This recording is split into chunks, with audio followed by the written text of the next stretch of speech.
আমার সন্তান মারা গেছে তারা তো আমার খোঁজ খবর নেয় নাই। আমি এমন কোনো দরজায় নাই যে নক করি নাই, কিন্তু আমি বিএমপি যে কে আমার পাশে পাবো, আমার কখনো ওনাদের খুঁজতে হয় না, ওনারা নিজেরা আমার উইলিংলি আমার পাশে ছিলেন। আমার বড় ছেলে মারা যাওয়ার 14 দিনের মাথায় আমার ছোট ছেলের ক্যান্সার ধরা পড়ে 3rd স্টেজে। 5ই আগস্ট সন্ধ্যায় তাকে ফ্যাসিস্ট হাসিনার দোসরেরা গুলি করে মেরে ফেলে। আমি এখানে একটু বলতে চাই, 5ই আগস্ট আমার বড় সন্তান আমার মারা যায়। একটা মার জন্য এই শোকটা যে কতটুকু কঠিন সেটা শুধু একটা মাই বোঝে। আমার বড় ছেলে মারা যাওয়ার 14 দিনের মাথায় আমার ছোট ছেলের ক্যান্সার ধরা পড়ে।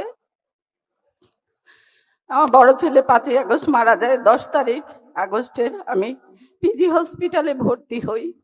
19 তারিখে আমার ছোট ছেলের ক্লোন ক্যান্সার ধরা পড়ে। একটা 13 বছরের বাচ্চার 3rd স্টেজের ক্যান্সার, তার লাইফে আর কি চাওয়া পাওয়া থাকতে পারে? তার বড় ভাইয়ের মৃত্যু 14 দিন আগে। ইভেন আমার বড় ছেলে মারা যাওয়ার 7 মাস 13 দিনের মাথায় আমার হাজবেন্ড ব্রেন স্ট্রোক করে মারা যায়।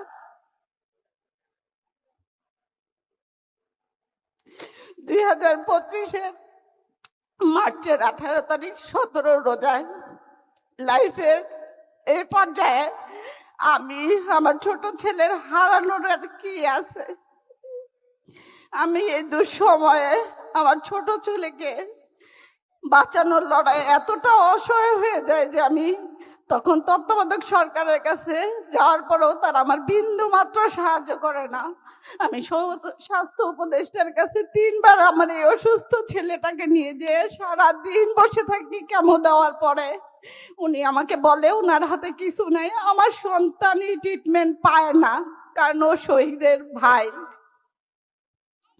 এই খবর কোনোভাবে আমরা বিএনপির পরিবার কাছে পৌঁছায়। আমি শুধু আমার ছেলে 3টা কেমো খুব কষ্ট করে প্রোভাইড করি। 4 নাম্বার কেমো থেকে আল্লাহর রহমতে জনাব তারেক রহমানের পরিবার, আমরা বিএনপির পরিবার আমার পাশে পাই।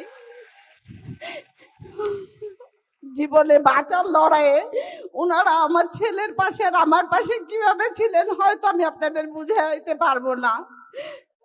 তখন তো আমাদের যাদের ডাকে আমার সন্তান মারা গেছে তারা তো আমার খোঁজ খবর নেয় নাই। ইভেন সার্জিদের সাথে আমার 4 বার দেখা হয়, সার্জিস আমার বাসায় পর্যন্ত যায়। আমি সার্জিসকে বলি আমার জিসানের কেমন রেডি আমি দিতে পারবো, আমার সার্জারিটা একটু বাইরে করা দাও, কারণ ডাক্তার বলছিল সিঙ্গাপুরে সার্জারি করাইলে ওর জন্য সবচেয়ে বেস্ট হবে, কারণ এত ছোট বাচ্চা 3rd স্টেজের কেমো তো। আমি এমন কোনো দরজায় নাই যে নক করি নাই, কিন্তু আমি বিএমপি যে কে আমার পাশে পাবো, আমার কখনো ওনাদের খুঁজতে হয় না, ওনারা নিজেরা আমার উইলিংলি আমার পাশে ছিলেন।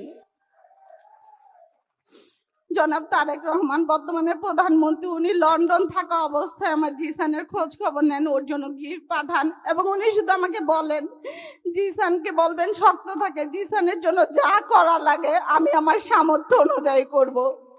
উনি শুধু মুখে কথাটা বলেন নাই, উনি প্রমাণ করে দেখাইছেন। আমার ছেলে 2টা সার্জারি হয়েছে, গত বছর 8 তারিখ ওর 2nd সার্জারি হয়েছে। রোমান ভাই নিজে হসপিটালে যায় আমার জিসানকে দেখে আসছে। আমরা বিএনপির পরিবারের প্রত্যেকটা সদস্য আমার আর জিসানের পাশে ছিল। আমি উনাদের কৃতজ্ঞতা বলে শেষ করতে পারবো না। আমার বিশ্বাস আমরা যে শহীদ পরিবার আছি ইনশাল্লাহ শুধু সময়ের ব্যাপার, ওনারা আমাদের পাশে থাকবেন, আমাদের জন্য ওনারা করবেন, কারণ উনিও তো ভুক্তভোগী।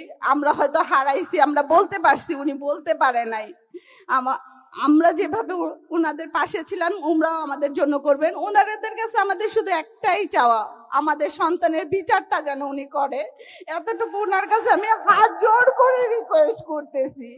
ইভেন আমরা যারা শহীদ পরিবার শহীদ যোদ্ধা আছি তাদের পাশে, তাদের চলাফেরার জন্য, তারা যেন আমরা যে সন্তান হারাইছি কোনো কিছুর বিনিময়ে হয়তো আমাদের সন্তানকে আমরা পাবো না, কিন্তু আমরা একটু সুন্দরভাবে যেন জীবনযাপন করতে পারি সেই ব্যবস্থাটা করলে আর বিচার করলে আমাদের আর কোনো চাওয়া পাওয়ার নাই।